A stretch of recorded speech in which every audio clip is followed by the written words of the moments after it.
चढ़ती कला fast news. नमस्कार, मैं रचना शर्मा चढ़ती कला टाइम टीवी देख रहे सभी दर्शकों का स्वागत करती हूं। आप देख रहे हैं फास्ट न्यूज।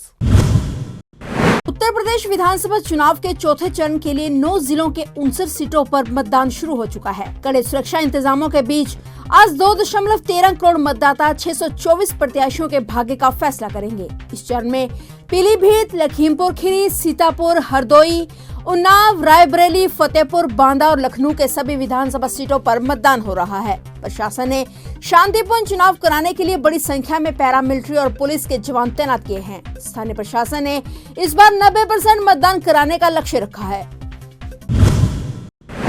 उत्तर प्रदेश में विधानसभा चुनाव के चौथे चरण में 9 जिलों की 59 सीटों पर आज बुधवार को पूर्व निर्धारित समय अनुसार सुबह 7 बजे मतदान शुरू हो गया। इस चरण के चुनाव में शाम 6 बजे तक होने वाले मतदान में 2.13 करोड़ मतदाता, 91 महिला प्रत्याशियों सहित कुल 624 उम्मीदवारों की किस्मत का फैसला आज ईवीएम में कैद कर देंगे। इस मौके पर प्रधानमंत्री नरेंद्र मोदी ने लोगों से अपील की है कि ज्यादा से ज्यादा मतदान करें।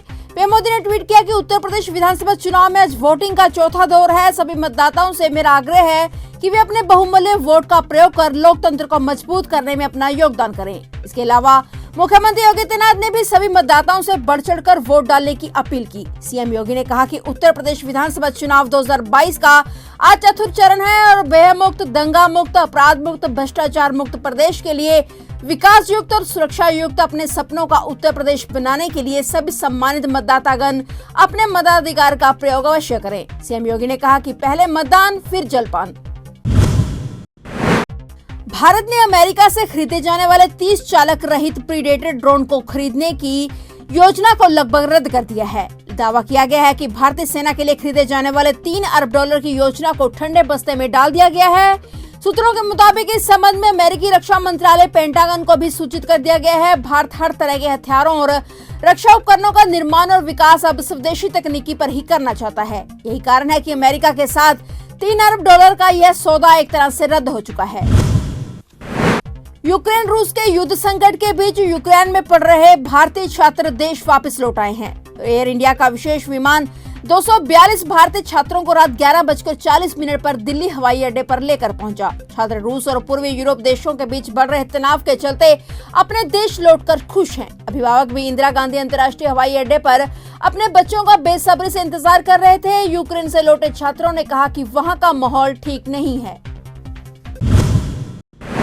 ड्रग्स केस में जमानत पर चल रहे श्रोमणी अकाली दल के नेता विक्रमजीत सिंह मजीठिया आज मोहाली की अदालत में सरेंडर कर सकते हैं, क्योंकि सुप्रीम कोर्ट की तरफ से मजीठिया को मिली राहत आज खत्म हो रही है और सरेंडर करने के बाद में मजीठिया पक्की जमानत के लिए पिटीशन दायर कर सकते हैं। आपको बता दें कि मजीठिया के खिलाफ मोहाली की ब्रांच में अंतर्राष्ट्रीय ड्रग तस्करों के साथ मिली भगत का आरोप है। इस मामले में जमानत न मिलने पर सुप्रीम कोर्ट ने चुनाव लड़ने के लिए उनकी गिरफ्तारी पर रोक लगा दी थी। इससे वह विधानसभा चुनाव लड़ सके। विक्रम मजीठिया के खिलाफ केस दर्ज होने के बाद उन्होंने मोहाली अदालत में अंतरिम जमानत की पिटीशन दायर की थी, जो खारिज हो गई। उसके बाद उन्होंने पंजाब और हरियाणा हाईकोर्ट का दरवाजा खटखटाया और कुछ दिनों की अंतरिम राहत मिलने के बाद उनकी पिटीशन खारिज हो गई। इसके बाद उन्होंने सुप्रीम कोर्ट की तरफ रुख किया।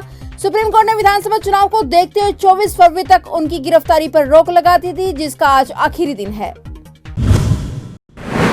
निजीकरण के खिलाफ बिजली मुलाजिमों की 3 दिनों की हड़ताल के पहले ही दिन चंडीगढ़ के सभी हिस्सों में बिजली सप्लाई पूरी तरह ठप रही। मुलाजिमों की तरफ से पहले से ही हड़ताल का ऐलान कर दिया गया था। इसकी जानकारी प्रशासनिक अधिकारियों को भी थी, परंतु कोई ठोस कदम नहीं उठाए गए, जिसकी क्षतिपूर्ति शहर निवासियों ने भुगती है। सोमवार रात 12 बजे से हड़ताल की शुरुआत हो गई और फिर एक के बाद एक दूसरे सेक्टर की बिजली सप्लाई भी ठप होती रही। आलम रहा कि सभी जगह पर बिजली की सप्लाई बंद हो गई, जबकि दूसरी तरफ प्रशासनिक अधिकारी मूक दर्शक बने रहे। मुलाजिमों की इस हड़ताल को अलग अलग राष्ट्रीय और राज्य स्तरीय मुलाजिम संगठनों और राजनीतिक पार्टियों और रेजिडेंट्स वेलफेयर एसोसिएशनों का भी समर्थन मिला। बिजली की किल्लत के साथ जब पूरे शहर के लोग प्रभावित हो चुके थे, तो देर शाम चंडीगढ़ प्रशासन ने ऑर्डर जारी करते हुए इंजीनियरिंग विभाग पर 6 महीनों के लिए हड़ताल पर रोक लगा दी है। प्रवर्तन निदेशालय ने मुंबई अंडरवर्ल्ड की गतिविधियों से जुड़े धन शोधन के एक मामले में महाराष्ट्र के मंत्री नवाब मलिक से पूछताछ की है। अधिकारियों ने जानकारी दी। उन्होंने बताया कि राष्ट्रवादी कांग्रेस पार्टी के नेता मलिक यहां ईडी कार्यालय में पहुंचे और धन शोधन निवारण अधिनियम के तहत अपना बयान दर्ज करा रहे हैं। अंडरवर्ल्ड की गतिविधियों, संपत्ति की अवैध रूप से कथित खरीद फरोख्त और हवाला लेन देन के संबंध में ईडी ने 15 फरवरी को मुंबई में छापेमारी की थी और एक नया मामला दर्ज किया था, जिसके बाद मलिक से पूछताछ जारी है। कर्नाटक से उठा हिजाब विवाद, अब मामला कई राज्यों में पहुंच चुका है। वहीं इस केस को लेकर कर्नाटक हाई कोर्ट में सुनवाई भी जारी है।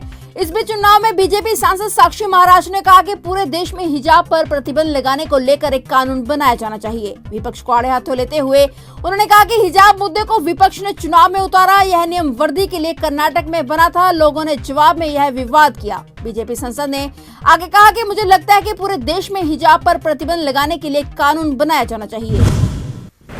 अब तक 12 साल की उम्र के ऊपर के ही बच्चों को कोरोना की वैक्सीन लगी थी, लेकिन अब 2 से 6 साल की उम्र के बच्चे भी देश में सबसे कम उम्र में कोरोना का टीका लगाने वाले बच्चे बन गए हैं। सीरम इंस्टीट्यूट ऑफ इंडिया द्वारा विकसित कोवावैक्स के ट्रायल को दौरान 2 से 6 साल की उम्र के 230 बच्चों को दे दी गई है और इन बच्चों को कोवोवैक्स की पहली खुराक लग चुकी है। इन बच्चों को कोवोवैक्स की दूसरी खुराक 21 दिनों बाद लगेगी और मई तक कोवोवैक्स के ट्रायल को पूरा कर लिया जाएगा। इसके बाद 2 साल से ऊपर के बच्चे को कोवोवैक्स वैक्सीन दी जाएगी। देश के अलग अलग हिस्सों में 10 अस्पतालों में ट्रायल के दौरान इन बच्चों को कोवोवैक्स वैक्सीन लगाएगी। यह भारत में कोवोवैक्स का एडवांस ह्यूमन ट्रायल है। देश में कोरोना के बढ़ते मामलों से राहत मिल रही है। भारत में एक दिन में कोरोना के 15,102 नए मामले सामने आने के बाद देश में कोरोना संक्रमितों की संख्या बढ़कर अब 4,28,67,031 हो गई है। वहीं उपचाराधीन मरीजों की संख्या घटकर 1,64,522 रह गई है। देश में 24 घंटे में 278 और लोगों की संक्रमण से मौत के बाद मृतकों की संख्या बढ़कर 5,12,622 हो गई है। देश में अब भी 1,64,522 कोरोना मरीजों का इलाज चल रहा है, जो कुल मामलों का 0.38% है। मंत्रालय के मुताबिक यह लगातार 17वां दिन है जब रोजाना आने वाले नए मामलों की संख्या 1 लाख से कम है। फिलहाल फास्ट न्यूज में इतना ही। तब तक के लिए देखते रहिए चढ़ती कला टाइम टीवी और मुझे दीजिए इजाजत। धन्यवाद। चढ़ती कला